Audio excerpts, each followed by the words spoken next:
Magandang araw po, Kabalen. Kakaiba po ang ating pupuntahan ngayon, day 2 ng ating Araw-Araw Pasko with Ara Muna and Friends Season 4.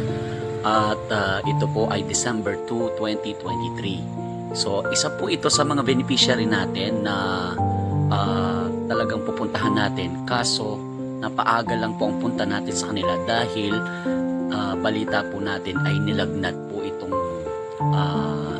apo ni Lola, na talagang ito pong si Lola kasi nangangalakal lang, at itong mga alaga niyang mga apo ay iniwan lang sa kanya basta-basta ng mga nanay nito. So ang matanda po ay walang kakayanan para ipa-check up ito, lalo na yung batang lalaki ay balik-balik na daw yung lagnat niya. So kailangan po ma-check up para makakain ng gusto at mabigyan po ng tamang gamot. Unfortunately po, nahawa po sa lagnat yung kanyang ate na 9 years old. So, tara po at kumustahin po natin sila.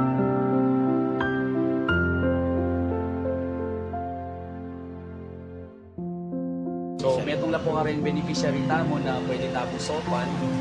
So, sa totoo lang po na hindi po kami namibigay ng pera. No? Kaya nga po binibigyan po namin mga items. Kain, gamot, check up. Alright, Kabalen, dahil ang nais po natin ay mapatingin yung bata at kasama si Lola, syempre kasama po natin ang volunteer natin na si Ronnie Laksamana. Yan, siya po ang nagatid at nagdala sa ospital ng Bulaon ang schedule ng check-up ni baby boy. Ayan, minarapat po namin hindi na ilahad ang pangalan ng bata for the privacy at ipakita ang kanyang mukha for the privacy ng bata.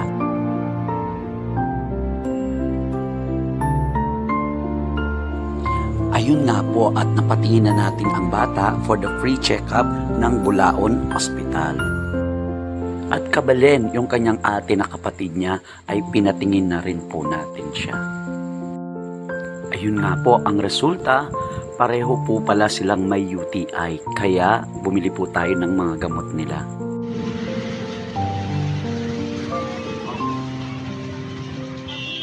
Pareho lang sila, no? Pero magkaiba pa. Bakit kasi kung isa lang baka magkakawalan. So,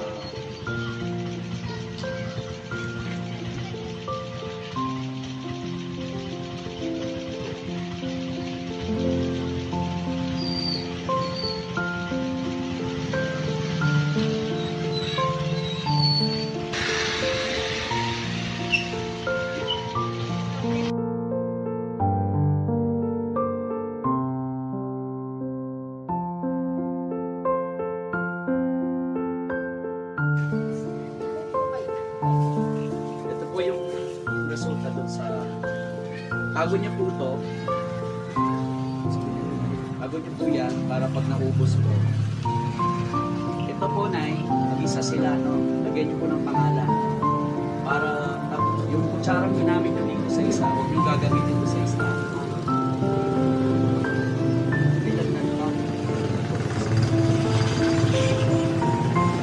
Three times a day po yan, nanay.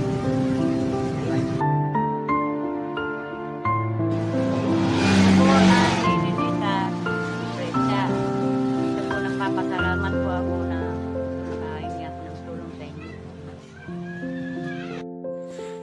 Hindi na napigilan ni Lola ang umiyak dahil nga sa pagpapaliwanag niyang sa pagkain pa lang nila ay hindi rin sapat ang kinikita niya dahil nga sa pangangalakal.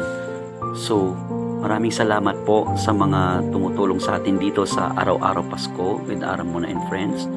So, maraming salamat po.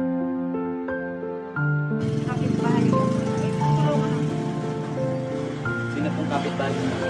Ronnie po. Sige po, Nay, na. Saan po yung asawa niyo? Nasa Tahalak.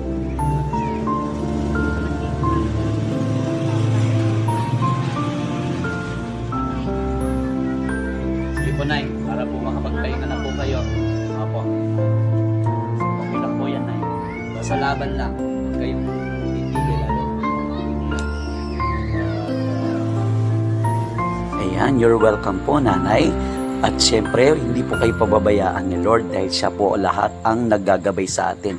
Bukod po sa nabili nating mga gamot para sa mga bata, ayan, binigyan din po natin ng konting tulong ng mga pagkain si Lola at mga bigas. Salamat po!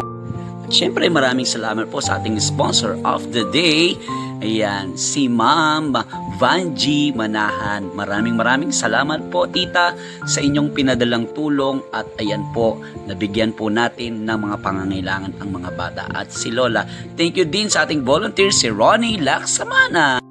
Yes, maraming salamat din po sa DSWD office ng Bulaon Hospital dahil may mga bayarin po tayo na nakalibre po tayo. Maraming salamat po.